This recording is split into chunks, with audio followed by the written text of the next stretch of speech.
I remember walking into our ICU one Monday morning to see what patients had come in over the weekend.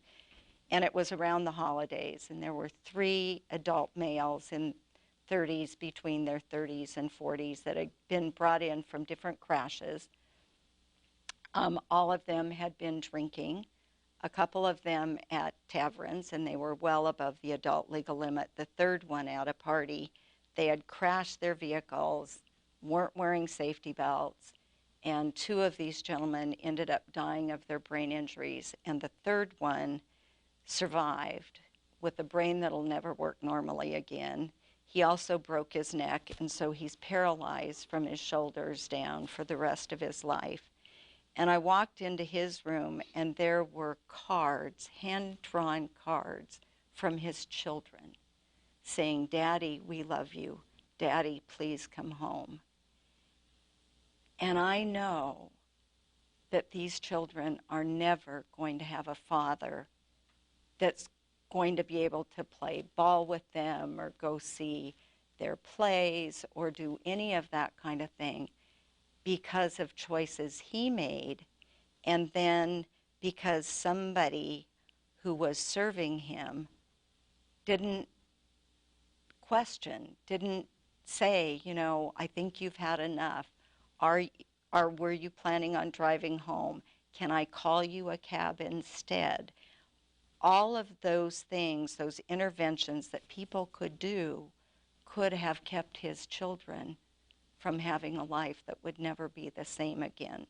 We're learning a lot more about why kids shouldn't drink until they're at least 21. It has to do with brain development. It has to do with the way our kids drink. So I'm asking you to be really careful about ID and checking everybody. The underage drinkers of today are the drunk drivers of tomorrow. There's been a research project that shows something I could have told you 30 years ago, and that's that drunks can't count. As a server, it's your job to keep track of that. And I wish it wasn't, but it's just the nature of alcohol.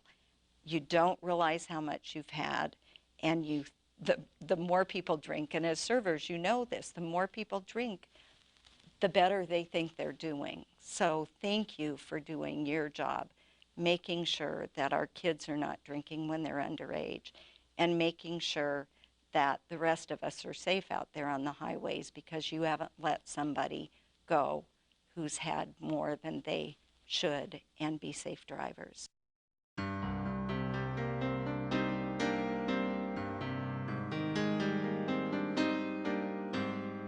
My main focus while I was a motorcycle officer was investigating traffic crashes, issuing citations for violations of various traffic laws, and also enforcing DUI and drunk driving. On January the 6th of 2002, very unfortunately, I did find a drunk driver.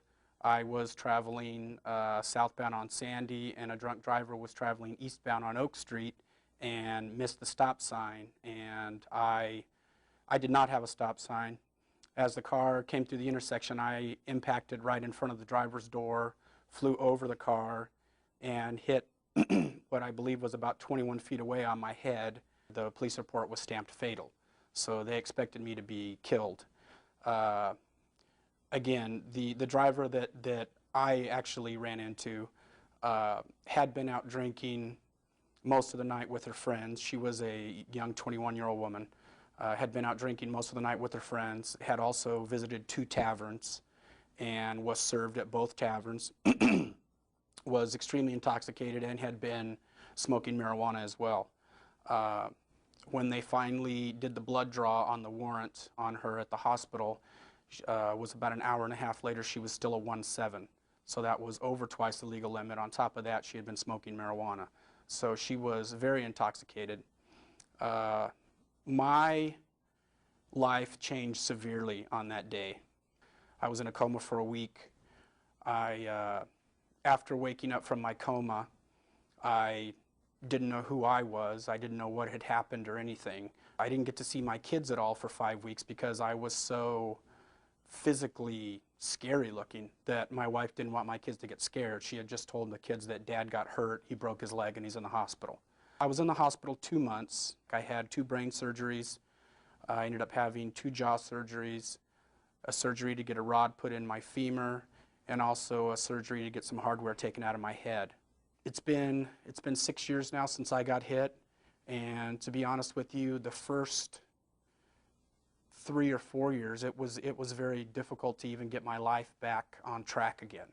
It was very difficult to go through a daily routine without getting depressed or losing my temper or doing something. I have not been able to go back to work with the police bureau. I never went back after I got injured. I ended up getting medically disabled. The woman who hit me was, I don't know many people who could be a 1.7 and not be visibly impaired. It's easy to see. There's the slurred speech, there's the red bloodshot eyes, and I don't understand how she did get served, but she did, and the consequences were severe. Not only was my life very seriously impacted, I didn't do anything wrong. I was doing my job, and I got hit by a drunk driver. As far as servers, not only are you personally liable for the people that you overserve and go out and get into accidents and crashes, there's a moral responsibility as well. Think of the people that are not drinking and driving that are getting impacted by the drunk person's action that you're serving.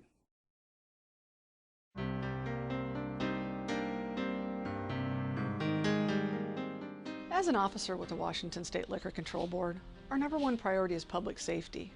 And how we ensure that is that we visit businesses and we speak with licensees and servers to ensure that they are not serving alcohol to minors. And if they see a person showing signs of intoxication, they remove their drink. Also, if misconduct is occurring, they take action to stop it. We take these violations very seriously, and they could result in the loss of a mass permit, jobs, and even the liquor license. We work with licensees and servers on best practices, such as knowing your in-house policies regarding alcohol sales. We would also like you to keep an incident log. Servers should know when to call the police or their liquor enforcement officer. Ultimately, this is for your safety and the safety of your customers and your communities.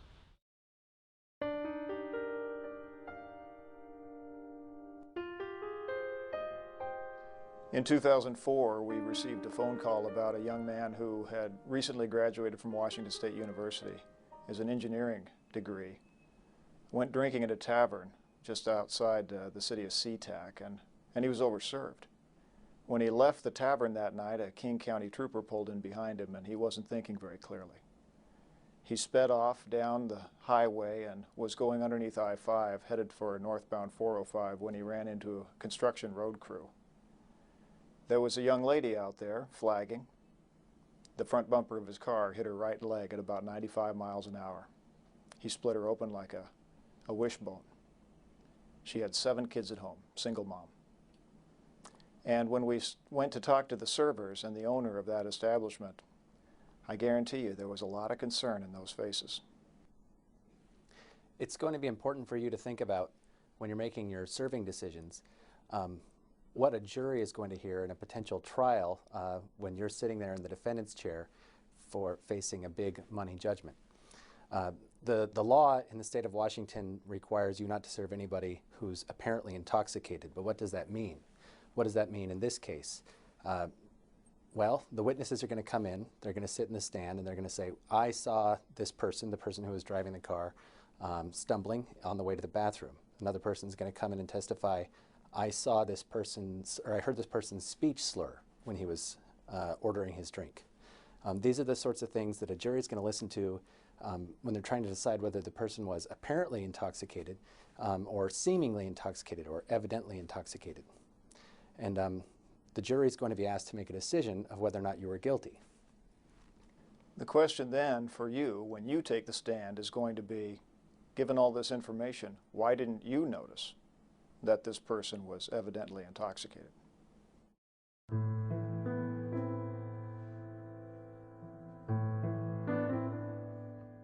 You, as a server who may be involved in an over-service situation, can also face very significant monetary penalties, things that you would be responsible for the activities of people who get over-served at your bar.